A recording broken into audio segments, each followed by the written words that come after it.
Hi అండి, welcome to my channel. ఈరోజు రెస్టారెంట్లో కన్నా బెస్ట్గా ఉండే చికెన్ గ్రేవీని అయితే ప్రిపేర్ చేసేద్దాము. ప్యాన్లో ఎండుమిర్చి జీడిపప్పు వేసుకొని బాగా దోరగా అయితే వేగించుకోవాలి.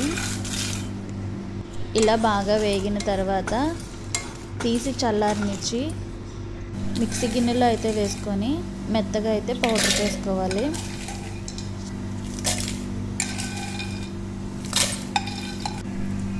ఇలా మెత్తగా పౌడర్ చేసుకున్నాక ఇందులో కట్ చేసుకున్న టమాటా వేసుకొని మెత్తని పేస్ట్గా అయితే ప్రిపేర్ చేసుకోవాలి.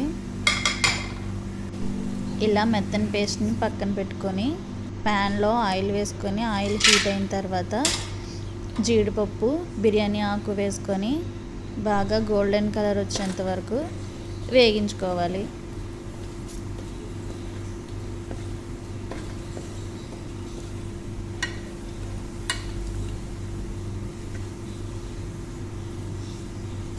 ఇలా బాగా వేగిన తర్వాత కట్ చేసుకున్న ఆనియన్స్ వేసుకొని ఇవి కూడా బాగా గోల్డెన్ కలర్ వచ్చేంత వరకు బాగా అయితే ఫ్రై చేసుకోవాలి.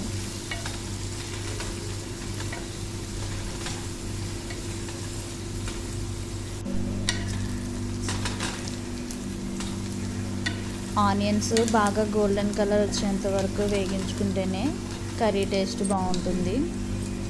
ఇలా బాగా వేగిన తర్వాత ఇందులో అల్లం వెల్లుల్లి పేస్ట్ వేసుకొని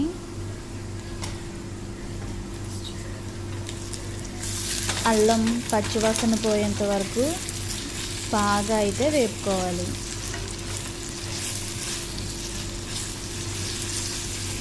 ఇలా పచ్చివాసన పోయేంత వరకు బాగా వేపుకుంటే కర్రీ టేస్ట్ బాగా వస్తుంది.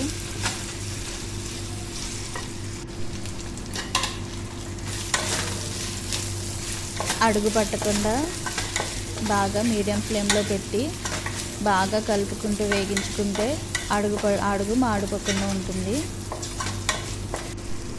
ఇలా బాగా వేగిన తర్వాత ఇందులో చిటికెడు పసుపు వేసుకొని 1 స్పూన్ కారం వేసుకొని బాగా అయితే కలుపుకోవాలి.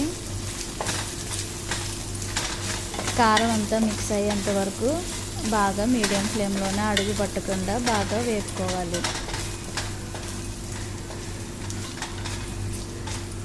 ఇలా బాగా వేగిన తర్వాత మనం బాగా కడిగి తీసుకున్న చికెన్ వేసుకొని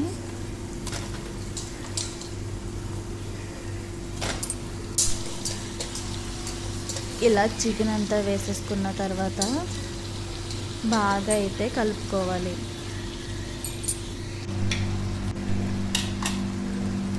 గ్రేవీ చికెన్కి అంతా కూడా పట్టేంత వరకు ప్రతి ముక్కకి పట్టే వరకు బాగా అయితే మిక్స్ చేసుకోవాలి.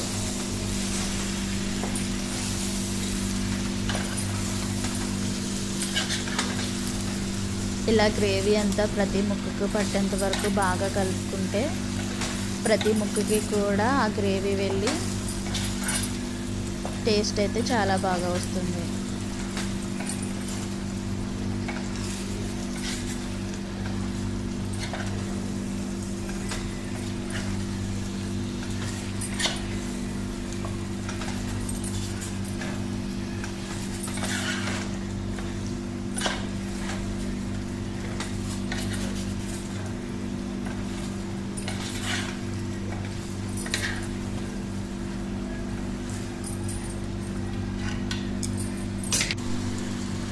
ఇలా బాగా కలుపుకున్న తర్వాత మూత పెట్టుకొని హై ఫ్లేమ్లో ఒక 10 మినిట్స్ ఉడికించుకుంటే ప్రతి ముక్క కూడా వాటర్ అంతా బయటకు వచ్చేసి ముక్కగా బాగా అయితే ఉడుకుతుంది. ఇలా ఉడికిన దాంట్లో మనం పేస్ట్ చేసుకున్న జీడిపప్పు పేస్ట్ని అయితే వేసుకొని గ్రేవీ అంతా కూడా బాగా కలుపుకోవాలి. ప్రతి ముక్కకి పట్టేంత వరకు బాగా అయితే మిక్స్ చేసుకోవాలి.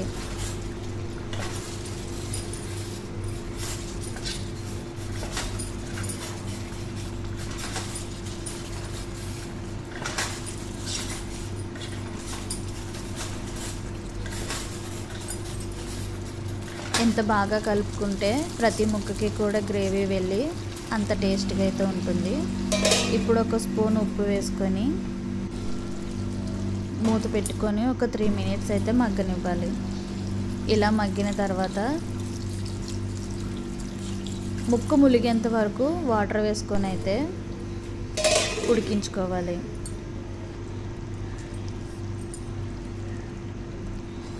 ఇలా ఒక 5 మినిట్స్ ఉడికిన తర్వాత జీలకర్ర ధనియాల పొడి, 1/2 టీ స్పూన్ గరం మసాలా పొడి వేసుకొని బాగా కలుపుకొని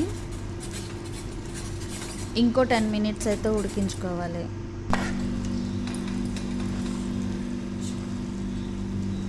ఇలా 10 మినిట్స్ తర్వాత కర్రీ అయితే గ్రేవీతో చక్కగా ఉడికిపోయింది.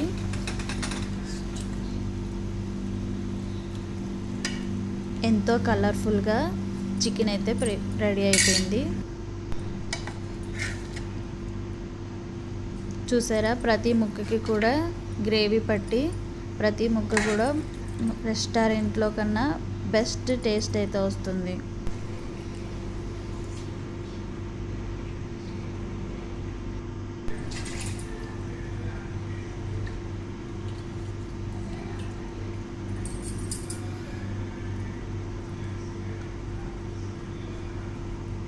పైన కొత్తిమీర గార్నిష్ చేసుకుంటే రెస్టారెంట్లో కన్నా బెస్ట్ చికెన్ కర్రీ అయితే ప్రిపేర్ అయిపోయింది. ఒక్కసారి తింటే మళ్ళీ మళ్ళీ కావాలంటారు, అంత టేస్ట్గా అయితే ఉంటుంది. పిల్లలు కూడా ఎంతో ఇష్టంగా అయితే ఈ చికెన్ కర్రీని తింటారు. అస్సలు కారంగా కూడా ఉండదు.